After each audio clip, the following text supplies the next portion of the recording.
Olá! Abraham Lincoln foi o 16º presidente dos Estados Unidos e é reverenciado por vencer a Guerra Civil e por acabar com a escravidão. Para a maioria dos norte-americanos, ele foi o seu maior presidente. Mas imagine se nós aqui brasileiros arranhássemos a imagem de Ayrton Senna, que é um ídolo, quase unanimidade nacional. Meu nome é Dalton Cortucci, você está no canal Ligo Beat e vamos falar um pouquinho sobre Lincoln e a sua ideia para resolver o problema racial. Abraham Lincoln é super reverenciado, mas há um aspecto na sua vida que não é novidade para os historiadores e nem para os seus apologistas, mas que para alguns pesa negativamente na sua imagem. Vamos contextualizar um pouquinho. Como jovem político em Illinois, antes da Guerra Civil, Lincoln muitas vezes expressava a sua crença de que negros e brancos viveriam melhor se vivessem separados. Era uma crença que ele compartilhava com os dois estadistas americanos que ele mais admirava, o ex-presidente Thomas Jefferson e Henry Clay, que era o líder do partido Whig, que deu origem mais tarde ao Partido Republicano. Mas por quê? Thomas Jefferson foi o terceiro presidente norte-americano, entre 1801 e 1809, chamado um dos fundadores da nação. Em 1807, 3 semanas antes da Grã-Bretanha abolir o tráfico de escravos no Atlântico, o presidente Jefferson assinou uma lei proibindo a importação de escravos em qualquer porto ou local dentro da jurisdição dos Estados Unidos. Já Henry Clay, um político respeitado que foi senador, candidato à presidência várias vezes e líder do partido Whig, defendia uma emancipação gradual dos escravos e suas palavras e ideias tiveram uma grande influência sobre Lincoln. Mas não era só por isso que Lincoln admirava ambos. Jefferson também não acreditava numa convivência pacífica entre as duas raças. Como muitos outros pensadores do século XVIII, Jefferson acreditava que os negros eram inferiores aos brancos. Por isso, a convivência seria muito difícil. Henry Clay, assim como Jefferson, também não acreditava que o homem negro pudesse viver em harmonia com o homem branco. Para Lincoln, a escravidão era moralmente inconcebível, mas todo mundo sabe que nem sempre as questões morais ganham eleição.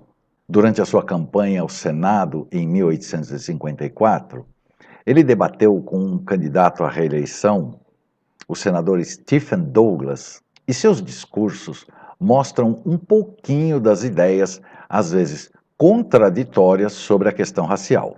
Num famoso discurso em Peoria, Illinois, respondendo ao seu adversário, que afirmou que Lincoln era amigo dos afrodescendentes, ele disse: existe uma diferença física entre as duas raças, que, em meu julgamento, provavelmente impedem que elas vivam juntas em pé de igualdade, e na medida em que se torna necessário que haja uma diferença, eu, assim como o juiz Douglas, sou a favor de que a raça a qual eu pertenço tenha uma posição superior.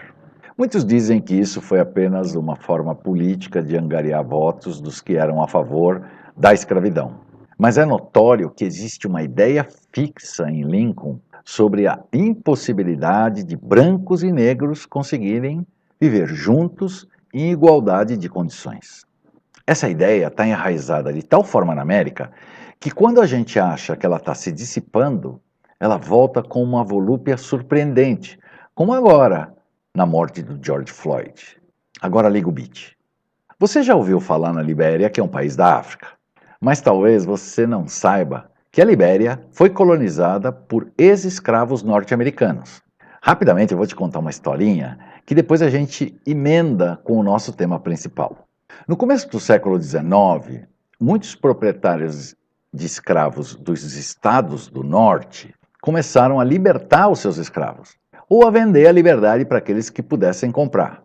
E nas ruas já haviam problemas de convivência entre os brancos e os escravos negros libertos. Então, em 1816, um grupo de americanos brancos fundou a American Colonization Society para lidar com o problema do crescente número de escravos livres nos Estados Unidos. A ideia dessa ACS era deportar os escravos libertados para a África, visando a criação de uma colônia só para eles.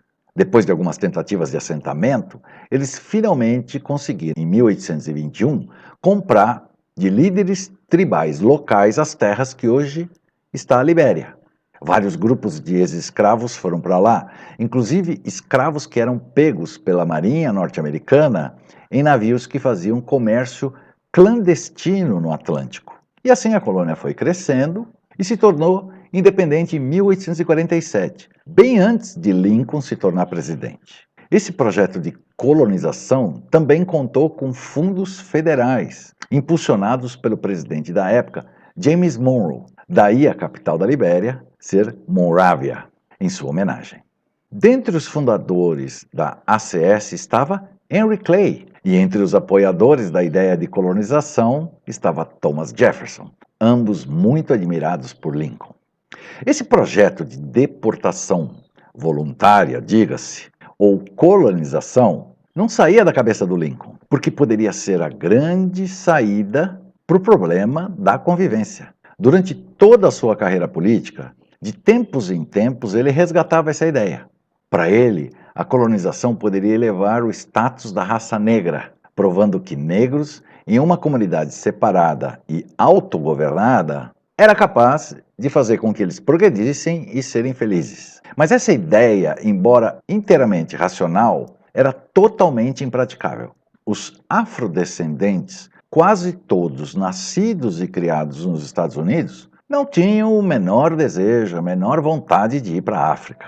Além disso, os agricultores do Sul não tinham a intenção de libertar os seus escravos. E além disso, não havia possibilidade de estados do Norte pagarem a enorme quantidade de dinheiro necessária para deportar e reassentar 4 milhões de americanos afrodescendentes quando fossem libertados. De tempos em tempos, Lincoln até duvidava que o esquema da colonização podia funcionar. Em 1854, ainda antes de ser presidente, ele afirmou que gostaria de libertar todos os escravos e enviá-los para a Libéria, para sua própria terra natal. Mas fazer isso de uma forma repentina seria inviável, porque se todos fossem desembarcados lá num dia, todos morreriam ao longo dos próximos 10 dias. Agora liga o beat de novo. A emancipação dos escravos, o que aqui a gente chama de abolição da escravatura, foi assinada por Lincoln em meio à Guerra Civil em 1º de janeiro de 1863, mas na véspera, no último dia de 1862, Lincoln assinou um contrato com Bernard Koch, um empreendedor ambicioso e inescrupuloso, para usar fundos federais para remover cerca de 5.000 afrodescendentes, homens, mulheres e crianças dos Estados Unidos, para uma pequena ilha na costa do Haiti. Esse foi o último esforço do Lincoln, com recursos do próprio governo, na tentativa de colonização dos escravos libertados fora dos Estados Unidos, porque o projeto do Haiti foi um desastre. O primeiro grupo a viajar, desses 5.000, era composto de 453 pessoas, onde cerca de 100 delas morreram de doenças tropicais e os demais foram contaminados e adoeceram. Mas antes desse projeto fracassado do Haiti, Lincoln já tinha considerado um plano para tirar milhares de soldados negros do caminho após a Guerra Civil, enviando-os para o Panamá para construir um canal. Estima-se que serviram ao Exército do Norte cerca de 200.000 soldados negros que eram escravos libertados. Existem alguns outros documentos encontrados por 2 historiadores ingleses que escreveram um livro sobre isso, que está aqui abaixo na descrição desse vídeo, e que afirmam que Lincoln autorizou planos de estabelecer assentamentos de escravos libertados onde hoje é Belize e Guiana. E que após a libertação dos escravos, Lincoln estava autorizando secretamente agentes de colônias britânicas a recrutarem nos campos com centenas de milhares de escravos recém-libertados voluntários para uma nova vida nas plantações de açúcar e algodão da América Central. O que esses dois historiadores afirmam é que ele continuou seu esforço pela colonização por pelo menos um ano após a assinatura da emancipação dos escravos. Enfim, tudo indica que essa firme defesa do Lincoln pela colonização decorreu mais do que apenas de uma crença racista, que era muito comum na época, diga-se, de que brancos e negros não podiam viver na mesma sociedade, mas também por conta de uma estratégia política de que ele não poderia propor a emancipação dos escravos sem, ao mesmo tempo, propor a colonização para impedir novos confrontos internos. Ele queria uma solução sobre o que fazer com 4 milhões de escravos libertados durante e após a Guerra Civil, porque ele não acreditava ser possível a convivência. E suas ideias de colonização maculam um pouco a sua imagem de grande libertador. Lincoln foi assassinado uma semana depois do fim da Guerra Civil por um ex-ator inconformado pela derrota dos Estados do Sul e, sobretudo, pelo profundo ódio por ele ter libertado os escravos.